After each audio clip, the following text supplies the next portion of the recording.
کفو ایدیکم، یہ اللہ تعالیٰ کا حکم تھا کہ اپنے ہاتھوں کو روک کے رکھو۔ خبردار اگر کسی مسلمان نے کسی کافر کو جواب میں کچھ بھی کہا تو وہ مارتے ہیں تو مار کھاؤ، وہ اگر گرفتار کرتے ہیں تو گرفتاری ہوگی تو برداشت کرو،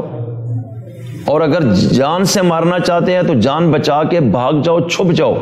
لیکن ان کے مقابلے میں کھڑا نہیں ہونا۔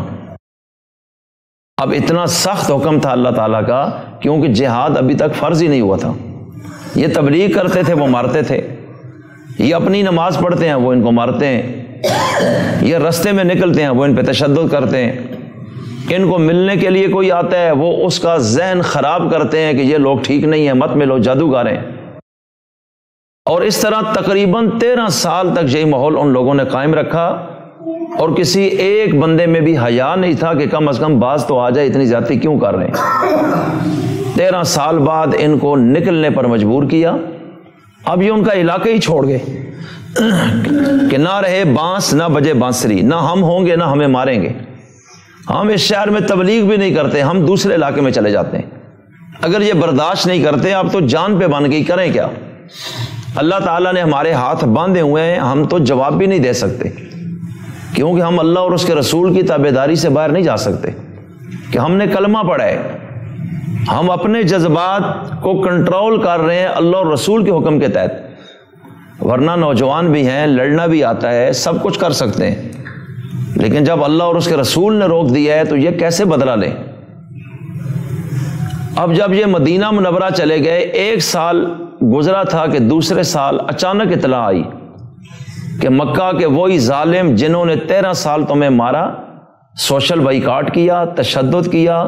ناجائز قبضے کر لیے تمہاری جائیدادوں پر، اور آج تم کئی 100 میل دور آ گئے ہو اس خطے سے نکل کے، ان کے اندر کی آگ ٹھنڈی نہیں ہوئی، اب 1000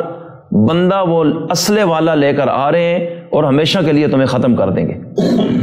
اب آپ خود سوچیں کہ وہ وہاں سے بھاگ کے کدھر جاتے اور کون سا ان کا علاقہ ہے۔ اب عین اس موقع پر اللہ تعالیٰ نے قرآن کریم کی آیت نازل فرمائی، اذن للذین یقاتلون بانہم ظلموا وان اللہ علی نصرہم لقدیر الذین اخرجوا من دیارہم، اللہ کہتا ہے جن مظلوموں کو جلا وطن کیا گیا، نکلنے پر مجبور کیا گیا، اب ان کو اجازت دی جاتی ہے کہ وہ جہاد کے لیے کھڑے ہو جائیں، اور اب پیٹھ کوئی بھی نہ دکھائے، کیونکہ اگر کسی نے پیٹھ دکھائی تو یہ بہت بڑا جرم ہوگا اور اس میں معافی نہیں ملے گی، اور کوئی مسلمان بھی کلمہ گو اس سے پیچھے نہیں ہٹے گا۔ اللہ کے رسول بھی میدان میں اتریں گے اور تم بھی اترو گے، اور اب اللہ یہ چاہتا ہے کہ اللہ تمہاری مدد کرے، اور اللہ ان مظلوموں کی مدد کرنے پر قادر ہے۔ اللہ تعالیٰ نے قرآن کریم میں یہ اعلان فرمایا، تو ان لوگوں کے تو وام و گمان میں بھی یہ نہیں تھا کہ مسلمان کبھی مقابلے میں کھڑا ہوگا، اس لیے کہ انہوں نے تو 13 سال یہی دیکھا کہ ہم مارتے ہیں تو یہ بھاگ جاتے ہیں، اور اب ہم جا کر حملہ کریں گے، یہ تو بھاگیں گے، فتح ہماری ہے۔ لیکن عین اس وقت میں ان مظلوموں کی مدد کے لیے اللہ نے جہاد کا حکم دے دیا، تو جہاد کتنی بڑی رحمت ثابت ہوئی۔ اور جب انہوں نے مزاحمت کی، مقابلے میں آئے، تلواریں نہ ہونے کے برابر تھیں،